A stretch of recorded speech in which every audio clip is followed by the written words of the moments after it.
ఈరోజు మిమ్మల్ని అందరినీ ఇక్కడ సెంటర్లో ఆపడం కారణం ఏంటంటే హెల్మెట్ తప్పనిసరిగా ధరించాలి. ఒంటి మీద బట్ట ఎంత ముఖ్యమో తలకి శిరస్త్రాణం అంత ముఖ్యమో. బైక్ తోలినప్పుడు పొరపాటున మనం జాగ్రత్తగా వెళ్ళినా సరే మన ఎదురు వ్యక్తి కారోడో ఏ లారీయో బస్సోళ్ళు మనకు డాష్ ఇస్తే మనం బతికుండాలంటే తలకి హెల్మెట్ ఉంటే దెబ్బ తగిలినా కారులో చెయ్యి ఇరిగినా సరే బతికేస్తాం. తలకి చిన్న గాయం తగిలినా సరే స్పాట్లో మనిషి కోమలోకి వెళ్ళిపోతుంది, జరుగుద్ది, సరిపోతాడు.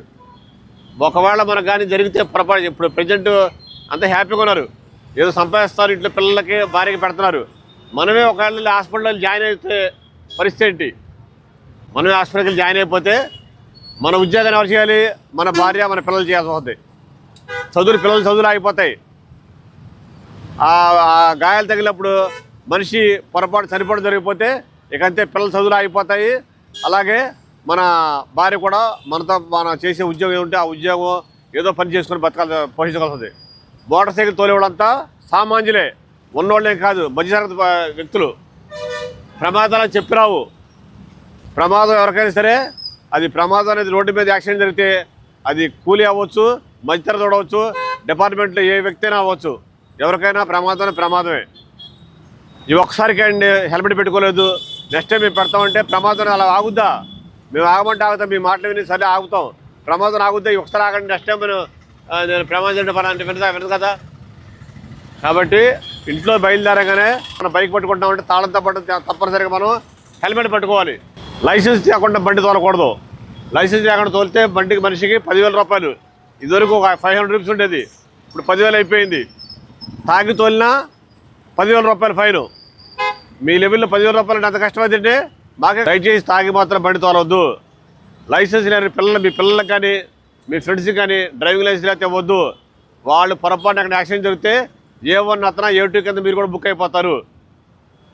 బండి ఎప్పుడు కండిషన్ ఉంచుకోవాలి.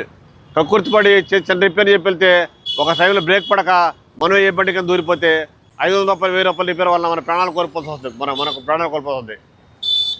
మనం ఎంత జాగ్రత్త తోలినా సరే మాత్రానికి ఎదురు కూడా అజాగ్రత్త తోలినా సరే మనం ప్రమాదాలకు గురవుతాం.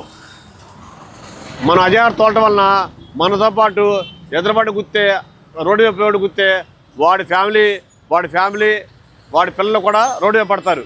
ఇన్సూరెన్స్ లేకుండా బండి తోలితే ఏంటి, ₹1 ఇన్సూరెన్స్ కంపెనీ రాదు, మనకి ఇన్సూరెన్స్ రాదు. ఆ డబ్బు అంతా ఎవరు కట్టాలి? మనమే కట్టాలి కదా. మనం కట్టాలంటే 2 లక్షలు అంటే మీ లెవెల్లో చాలా ఎక్కువ.